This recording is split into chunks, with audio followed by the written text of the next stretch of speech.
Fortis healthcare 27 से ज्यादा अस्पतालों के साथ देश की सबसे बड़ी हेल्थ केयर कंपनियों में से एक है फोर्टिस, और 4100 से ज्यादा बेड्स कंपनी के पास हैं और 5000 से अधिक डॉक्टर्स कंपनी की सेवाओं में है। आइए मुलाकात करते हैं। हमारे साथ कंपनी के एमडी और सीईओ डॉक्टर आशुतोष रघुवंशी साहब कार्यक्रम में हो रहे हैं शामिल। सर, बहुत बहुत स्वागत है आपका।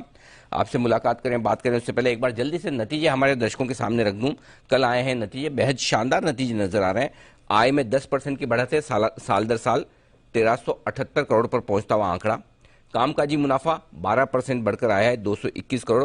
और इस वक्त जब सब कंपनियों के लिए एक ही समस्या है मार्जिन की, लेकिन फोर्टिस ने अपने मार्जिन मेंटेन किए, इनफैक्ट थोड़ा सा सुधरा है, 16% के आसपास मार्जिन आते हुए दिखे हैं। और यही वजह कि मुनाफा दमदार आता दिखा है, 58% बढ़कर अब 68 करोड़ पर पहुंचता हुआ, यानी कि अच्छी तिमाही नजर आ रही है नतीजों के लिहाज से। डॉक्टर रघुवंशी सर, स्वागत है आपका। बताएं सर, क्या खास वजह रही इस तिमाही में? परफॉर्मेंस काफी दमदार दिख रही है। अनिल जी, अगर देखा जाए तो ये तिमाही पिछले तिमाही से थोड़ा सबड्यूड था, और उसका कारण है कि जनवरी और फरवरी के महीने में ओमिक्रॉन की वजह से इलेक्टिव वर्क पे काफी असर पड़ा। तो उस लिए ये तो मेरे हिसाब से ये थोड़ा सबड्यूड है, क्योंकि हमारी ऑक्यूपेंसी लेवल ये तिमाही में थोड़ी कम थी। उसकी रिकवरी हमने मार्च के महीने में देखी। एक दूसरा कारण जो परफॉर्मेंस ऑक्यूपेंसी कम होने के बावजूद ठीक हुआ, उसका एक कारण है कि पेशेंट मिक्स जो है, जो सर्जिकल प्रोसीजर्स वगैरह हैं, वो ज्यादा हुए मेडिकल ट्रीटमेंट के कंपैरिजन में। इसलिए ये ओवरऑल रिजल्ट्स बेहतर देखने को मिले, और हमारी आशा है ऐसी कि आगे भी ऐसा ही ट्रेंड रहेगा और ऑक्यूपेंसी लेवल्स में अभी इम्प्रूवमेंट होगा। चलिए, ये एक अच्छी चीज है। कई बार ऐसा होता है दीप, हम तिमाही दर तिमाही नतीजे कंपेयर करते हैं और मैनेजमेंट आकर बोलता है नहीं नहीं, साल दर साल देखिए हमारे रिजल्ट्स अच्छे हैं।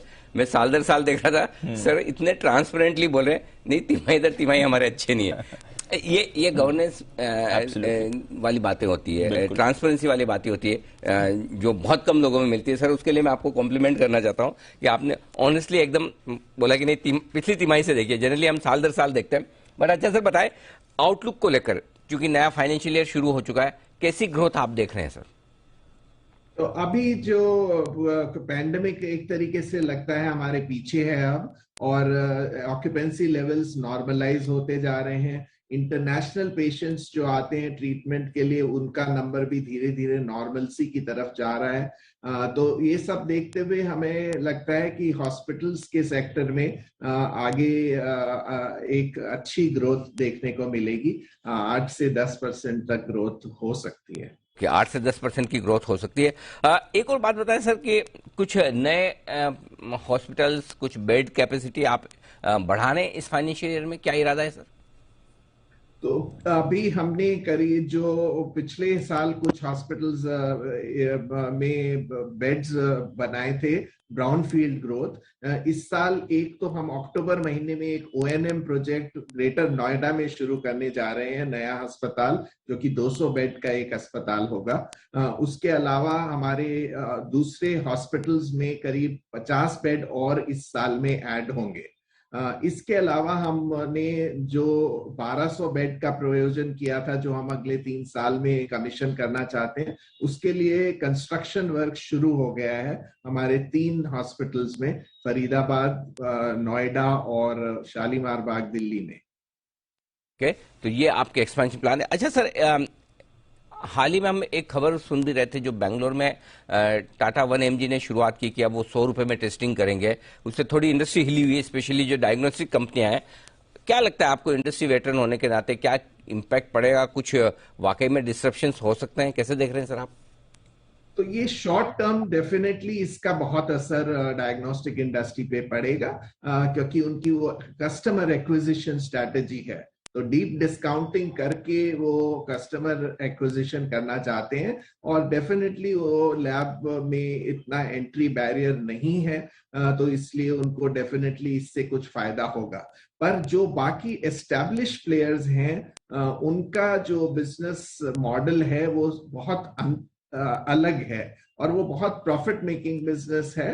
पर एट द सेम टाइम उसमें बहुत प्रेशर रहने की संभावना है अगले कुछ क्वार्टर्स तक। बट इवेंचुअली अगर देखा जाए तो जो एग्रीगेटर मॉडल है या ऑनलाइन डिसरप्शन मॉडल्स हैं, उनमें धीरे धीरे रैशनलाइजेशन होगा प्राइस का, क्योंकि हम सब जानते हैं कि 100 रुपए में वो टेस्ट नहीं किए जा सकते हैं, वो कॉस्ट भी उसमें कवर नहीं होती है, और जो बाकी चैनल की दूसरी कॉस्ट हैं, सैंपल कलेक्शन की, रिपोर्ट्स देने की, और टेक्नोलॉजी जो पीछे लगी है, वो सब तो उसमें उसका सवाल ही नहीं है कवर होने का 100 रुपीज में।